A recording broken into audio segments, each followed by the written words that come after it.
বিগত 16 বছর বিএনপির সাথে যারা স্বৈরাচারী করেছে, জামাত শিবিরকে যারা কোণঠাসা করে কবর দিতে চেয়েছে, তাওহীদি জনতাকে যারা ক্ষতবিক্ষত করেছে, এই স্বৈরাচার আওয়ামী লীগ, ঠিক কিনা বলেন? ওরা আমাদেরকে নিষিদ্ধ করতে চাইছিল, আমার আল্লাহ বাংলাদেশ থেকে ওদেরকেই নিষিদ্ধ করে দিয়েছেন। কথা কোন ঠিক কিনা? আমাদেরকে তোমরা রাষ্ট্রীয় নিষেধাজ্ঞা দিয়া অবাঞ্ছিত করতে চাইছিলে, আমাদেরকে আল্লাহ গণভবন বঙ্গভবনে জায়গা দিয়েছে, কিন্তু বাংলাদেশের 1 ইঞ্চি মাটিতে কোনো স্বৈরাচারের জায়গা হবে না। কথা কোন ঠিক কিনা? ওরা যে যন্ত্রণা দিয়েছে, ওদের এক নেতা শাহজাহান খান বলেছিল দিনের শেষ শিকড়টা উপড়ে ফেলাবো। কিসের? আল্লাহ যে দিন দিয়েছে, যে দিনের নাম হলো ইসলাম, এর শেষ শিকড়টা উপড়ে ফেলাবে।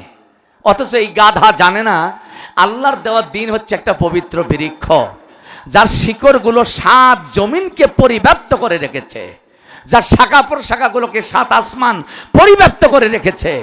ওই কালিমা তাইয়েবা শিকড় উপড়াইতে গেলে গোষ্ঠী ছাপ হয়ে যাবে, ডাল ভাঙতে গেলে অস্তিত্বহীন হয়ে যাবে, কিন্তু তাওহীদের কালেমা, ইমানের কালেমা, ইসলামের শেষ শিকড়টা উপড়ে ফেলা কারো পক্ষে সম্ভব হয়নি, হবে না।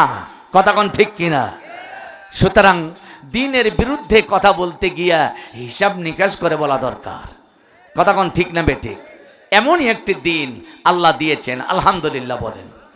আমার বাবাজিরা, এই আয়াতটি নাজিল হওয়ার পর আমার নবীজি দেখলেন ইহুদিরা একদিকে চলে গেল, খ্রিস্টানরা একদিকে চলে গেল, বিরোধিতা চলতেই থাকলো, শুরু হলো হাঙ্গামা। ঠিক না বেঠিক কোন? তবে আপনাদের কাছে আমার যেটা জিজ্ঞাসা, সেটা হলো আল্লাহ যে দিন দিয়েছেন তা কয়টা? আরো জোরে, আরো জোরে। এই জন্য এই আয়াতের মধ্যে দিন শব্দকে 1 বচন হিসেবেই আল্লাহ ব্যবহার করেছেন। বলেছেন, কি বলেছেন? আফা গয়রা দীনিল্লাহ, দীনিল্লাহ। এই দীনুন শব্দটা হলো 1 বচন। এটা মনে রাখা দরকার, আল্লাহ দিন আছে যেখানে, শয়তানের তৈরি করা আদিয়ান, দিনের বহুবচন হলো আদিয়ান। দিনের বহুবচন কি? দিন হলো 1 বচন। আল্লাহ যেটা দিয়েছেন এটা 1, এই জন্য দিন শব্দটাও 1 বচন। আর আল্লাহর দিনের বিপরীতে শয়তানের তৈরি করা দিন হলো অনেকগুলো, এই জন্য এটাকে দিন বলা হয়নি, এটাকে বলা হয়েছে আদিয়ান, মানে অনেকগুলো দিন।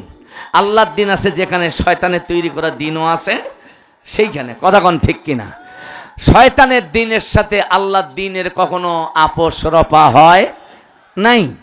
যেরকম হয়েছে, নবীরা কি কোনো শয়তানের মতাদর্শের সাথে আপোষ রপা করেছেন?